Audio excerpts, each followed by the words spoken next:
Ah, pas de rendez-vous aujourd'hui. C'est pas vrai. Bonjour. Salut. Et passe la porte. C'est pas mal ici. Un peu petit peut-être. Effectivement, il me manque une chaise d'ailleurs. Attendez, je vais prendre le tabouret en pot d'ortolance. Super, mets-le ici. J'ai un peu faim, moi. C'est vrai, on aurait dû manger avant de venir. Il me reste un petit peu de bédale de rup si tu veux. Oh, c'est sympa ça, j'en veux bien un peu. Pas moi, ça me donne des ballonnements. Ça marche. On passera prendre du fral.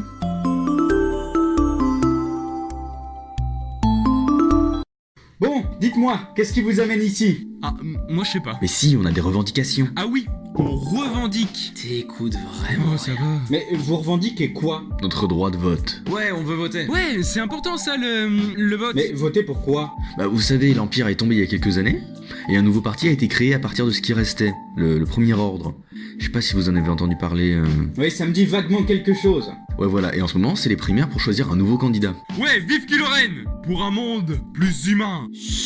Eh bien, votez pour lui. Mais non, on ne peut pas. C'est pour ça qu'on vient. Vous venez parce que vous ne pouvez pas voter pour Kylo Ren? Alors non, en fait on peut pas voter tout court. Ouais. Et comment ça, vous ne pouvez pas? Je sais pas exactement, mais on nous a dit qu'on n'avait pas le droit de voter parce qu'on était des clones. Même si je vois pas bien le rapport. Ah, c'était pour ça. Des clones? Mais je pensais que maintenant vous étiez volés à des familles pour être recrutés. Bah les nouveaux ouais, mais nous on est des vétérans, on est là depuis le début. On était même là pour casser du Jedi à la fin de la guerre. Bien dit. Ouais, c'était mieux avant. Parce qu'en plus, vous êtes des clones de première génération. Pourquoi ça pose problème Oui, plus vite, mais bon... Ouais. Ça pose une infinité de problèmes. Attendez, je vous explique. Ah, le clonage. Considéré comme une pure fiction suscitant la peur du public dans les années 50, le clonage est devenu depuis quelques années la source de nombreux questionnements biologiques, éthiques, philosophiques et juridiques. Des films d'horreur et de science-fiction, on est alors passé à des films plus dramatiques et réalistes du fait des innovations scientifiques rendant possible l'avancée technologique. Le clonage est alors à la fois thérapeutique et divertissant et peut même servir de moteur à une véritable critique sociétale. Mais encore faut-il savoir de quoi on parle quand on parle de clonage. Le clonage est une technique qui vise à la reproduction asexuée à partir d'une cellule ou d'un organisme d'entités biologiques génétiquement identiques. C'est dans ce cadre que notre droit distingue d'un côté le clonage thérapeutique, qui vise à reproduire des cellules à des fins médicales, et le clonage reproductif, dont le but est de reproduire un être identique à un autre dont est issu le matériel génétique. Comme le sont notamment les Stormtroopers première génération, clones du chasseur de primes Jango Fett, afin de livrer bataille contre l'armée de la République et détruire les Jedi. Je nous reconnais. Ouais, nous on est des clones reproductifs. Ça a l'air cool. Cool, c'est pas vraiment le mot que j'aurais choisi. En fait, s'il existe différentes positions vis-à-vis du clonage thérapeutique, aucun pays ne permet la pratique du clonage reproductif humain. À la suite de la naissance réussie en 1997 d'un mammifère cloné, la fameuse brebis Dolly, la communauté internationale s'est en effet sentie concernée par l'application des techniques de clonage sur des êtres humains. C'est dans ce cadre que la Déclaration universelle sur le génome humain et les droits de l'homme a été adoptée à l'unanimité et condamne le clonage reproductif comme étant un crime contre l'espèce humaine. Ce qui n'est pas peu dire puisqu'il s'agit de la deuxième catégorie de crime la plus grave après celle de crime contre l'humanité. Ah, contre l'espèce humaine, carrément. Je sais pas ce que c'est, mais ça sonne comme un truc pas génial. Non, et c'est euphémistiquement pas génial. Le problème, c'est que la notion même d'espèce humaine est assez critiquable. D'abord parce que la notion est finalement assez rare dans les textes, et qu'il est donc difficile de savoir ce qu'est vraiment l'espèce humaine. Mais également parce qu'on peut se demander, comme le fait Philippe Descamps, s'il est véritablement légitime de pénaliser autant un acte qui crée la vie qu'un acte qui la renie. Et par ailleurs, comme Bertrand Pullman le concède à son tour, le recours à la notion d'espèce humaine a aussi l'inconvénient d'ostraciser a priori les enfants susceptibles de naître par clonage. Bah ouais, moi je me sens vachement ostracisé. Arrête, tu ne comprends même pas ce que ça veut dire. C'est dommage d'être aussi binaire. Moi, le clonage, ça me paraît pas si mal. Ça a permis de remplacer Charles quand il se fait bouffer par le sarlac. C'était lequel, Charles? Celui qui zozotait. Ah ouais, il était sympa lui. Je peux continuer? Allez-y, mais je vois pas pourquoi le clonage repousse autant. Eh bien, le problème c'est que le clonage met potentiellement à mal un grand nombre de nos valeurs traditionnelles, que ce soit la filiation, les notions de sexualité, l'autonomie de l'enfant, l'instrumentalisation du clone ou de la femme, bref, cet ensemble de choses qu'il faudrait rediscuter. D'accord, je comprends. C'est fou un tel consensus. Même en France, le pays des libertés. C'est chaud aussi en France, c'est ça? En fait, oui, et la France est même à l'avant-garde de l'interdiction du clonage reproductif. À la demande de Jacques Chirac, le Comité consultatif national d'éthique a rendu un avis le 22 avril 1997 qui concluait qu'une tentative de reproduction à l'identique d'êtres humains porterait ainsi gravement atteinte à l'indispensable indétermination originaire ainsi qu'à d'autres traits fondamentaux de la personne. Suite à cela, la révision en 2004 des lois de bioéthique interdit désormais expressément le clonage, autant à des fins reproductives que thérapeutiques. À ce titre, si l'infraction de clonage thérapeutique est punie d'un maximum de 7 ans d'emprisonnement et de 100 000 € d'amende, l'infraction de clonage reproductif, elle, est un crime sanctionné d'un maximum de 30 ans de réclusion criminelle et de 7 500 000 € d'amende. 7 500 000... Oh, ça fait combien de crédits impériaux, ça? Ouais, donc où qu'on aille, on est le fruit d'un crime énorme en fait. C'est ça. Mais du coup, nous, on fait quoi? Bah oui, parce qu'on n'a pas vraiment choisi d'être des clones en fait. Là, ça se complique. D'accord, le clonage reproductif est ultra interdit. Mais que fait-on du clone qui serait né quand même de cette technique ?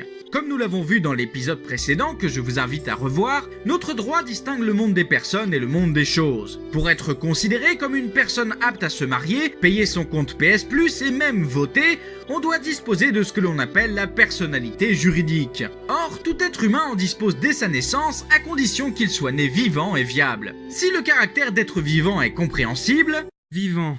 Ouais, j'ai compris. Si le caractère d'être vivant est compréhensible, c'est beaucoup moins le cas de celui de la viabilité. Le Code civil y fait en effet référence, mais sans y apporter la moindre définition. Par l'usage, la viabilité se définirait alors comme l'aptitude naturelle du nouveau-né à vivre.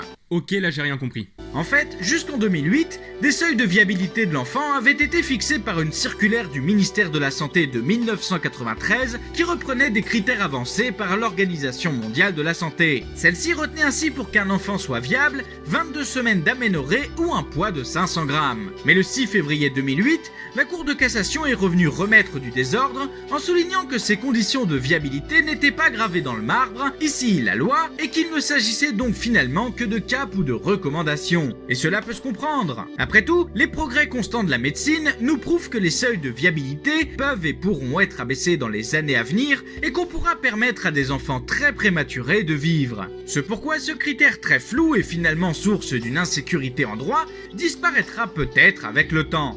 Ah bah tant mieux.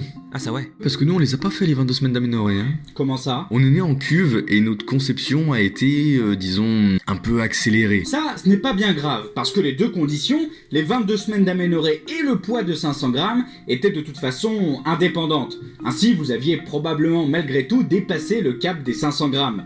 D'accord, donc on est bon, on est des personnes. Pourquoi on peut pas voter alors ? Parce qu'en fait, peut-être que vous n'êtes pas vraiment des personnes. Si ces deux conditions pour obtenir la personnalité juridique suffisent, c'est parce que le statut de l'embryon lui-même le permet. L'embryon n'est en effet ni une chose dont on pourrait faire n'importe quoi, ni une personne qui empêcherait notamment la possibilité d'avorter. Et c'est justement parce qu'il a de fortes probabilités de devenir une personne qu'en 1984, le Comité consultatif national d'éthique, suivi par le Conseil d'État, a considéré qu'il fallait le voir comme une personne humaine potentielle qui est ou a été vivante et dont le respect s'impose à tous. Et c'est parce que l'embryon est une personne humaine potentielle que les conditions d'octroi de la personnalité juridique, que sont le caractère vivant et la viabilité, ont du sens. Bah super, c'est parfait. On a été des personnes humaines potentielles et on est nés vivants et viables. Eh, mais c'était pas si compliqué.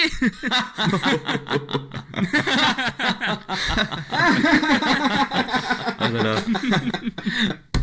Si, parce que vous êtes né en cuve. Le fait d'être conçu entièrement en cuve fait qu'on demeure ce que l'on appelle un embryon in vitro. Un embryon in vitro est un embryon qui se développe hors d'un utérus avant d'y être de nouveau intégré par le procédé de la fécondation in vitro. Problème, dans le cadre des Stormtroopers première génération, à aucun moment les embryons in vitro ne sont réintégrés dans un utérus.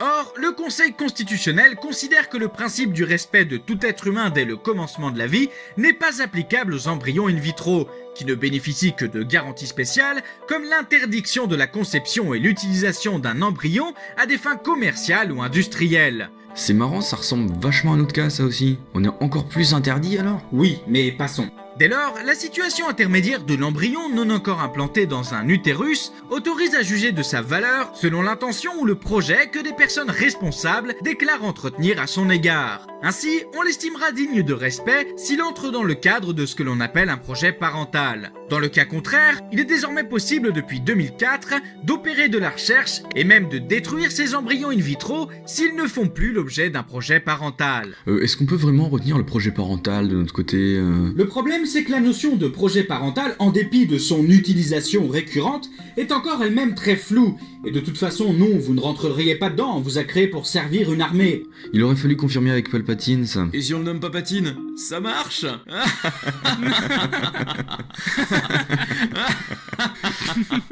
Vous avez mal à la tête? Non, je lutte contre le côté obscur. Donc du coup, si je comprends bien, tout est flou. L'espèce humaine, c'est pas clair. La viabilité, c'est pas clair. L'embryon, c'est pas clair.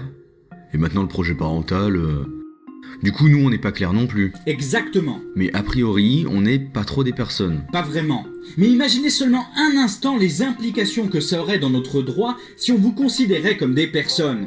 En effet, comme le formule Jean-Nicolas Tournier, la question de la personnalité du clone est la source d'un véritable capharnaüm juridique qui pose d'innombrables questions complexes. Quel serait-il cet enfant qui vient de naître? Quelle identité lui donner et quelle identité la société lui reconnaîtrait-elle? Porterait-il le nom et le prénom du pré-clone ou serait-il un nouvel enfant inscrit dans une filiation complexe? Et d'ailleurs, qui seraient ses parents? Et comme se le demande également Yon Vezeanu, donner la personnalité juridique au clone ne renforcerait-il pas les problèmes juridiques d'héritage et la notion même d'hérédité qui deviendrait alors totalement absurde? C'est trop compliqué, j'abandonne. Plutôt que de voter, on aidera Kylo Ren à faire un coup d'état. Ah ça ouais. Ce sera plus simple. Ça me paraît plus sage.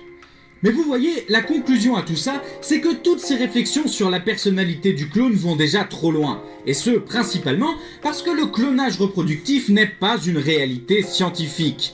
Bien sûr, fin 2002, la firme Cloned, associée au mouvement raélien, avait affirmé avoir réalisé le premier clonage d'êtres humains, mais aucune preuve scientifique ne fut apportée. Donc quoi, en gros, qu'on soit des personnes ou des choses, vous voulez dire on s'en fout? Exactement. Et j'irai même plus loin. Pour le moment, on doit s'en foutre. D'abord, comme le souligne Jean-Pierre Zalta, parce que la loi codifie les choses par rapport à un état de la connaissance. Ce n'est donc pas le rôle du droit que de précéder la science. C'est dans cette optique qu'il convient de faire également attention à la biologisation du vocabulaire juridique. Dans notre cas, si le terme embryon est inapproprié ou si le mot clonage est employé n'importe comment, cela pose de véritables problèmes, car une fois inscrits dans la loi, ils font partie du droit pour un certain temps. Il ne s'agirait plus dès lors d'inscrire dans la norme des mots nouveaux à l'issue d'une adhésion générale, mais de l'inscrire avant et de chercher à emporter l'adhésion après. Et ensuite, et surtout, parce que la reconnaissance d'une personnalité juridique du clone impliquerait un changement profond du regard éthique sur la vie. Le droit subirait alors une mutation fondamentale.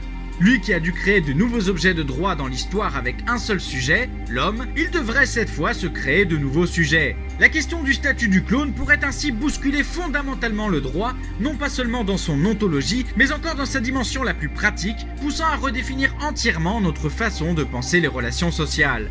Ah quand même. Ah bah c'est pas pour tout de suite, j'ai l'impression. C'est chaud. J'ai mal à la tête, moi. Ah moi j'ai rien compris. Eh bien, vous pouvez revoir la vidéo, faire des pauses. Ouais, je vais faire ça. Eh bien, merci Monsieur Tutor. Vous êtes vraiment à la hauteur de votre réputation. C'est pas de la merde. Eh bien, je vous remercie. Et si cette entrevue vous a plu, n'hésitez pas à la partager sur les réseaux sociaux, à mettre un pouce bleu, à vous abonner à la chaîne et à laisser un commentaire. Ce sont les meilleurs moyens de faire connaître ce cabinet. C'était On cool. la partagera avec plaisir. Je vous aime. Ouais, à fond. Et on reviendra vous voir. Ouais, avec plaisir. Ça, vous n'êtes pas obligé. Par contre, en ce qui concerne les honoraires, compte tenu du temps pour élaborer cette vidéo, si j'ajoute les taxes et le taux de change... Allez, c'est pour toi les honoraires. Déconne là. Il est hors de question que je paie quoi que ce soit. On était d'accord. D'accord de rien du tout, je ne débourse pas un crédit. Alors comptez pas sur moi les gars, j'ai pas un rond. Écoute, on en a discuté, maintenant tu payes, c'est tout. On a discuté de rien du tout, j'ai déjà tout payé hier soir au Hells Club. Et c'est pas de m'enfiler. On me menace maintenant?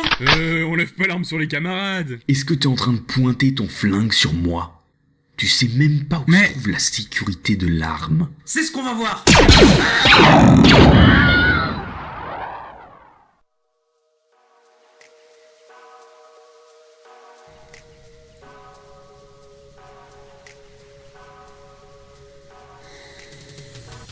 Merci à tous d'avoir regardé cette émission. Vous êtes désormais plus de 10 000 à suivre la chaîne et c'est vraiment sympa de votre part. Je tenais également à vous remercier sincèrement pour la qualité des commentaires sous les vidéos, qui apportent, je trouve, énormément de nouvelles réflexions et de compléments, et j'espère que vous serez de plus en plus nombreux à vouloir décoder vos droits.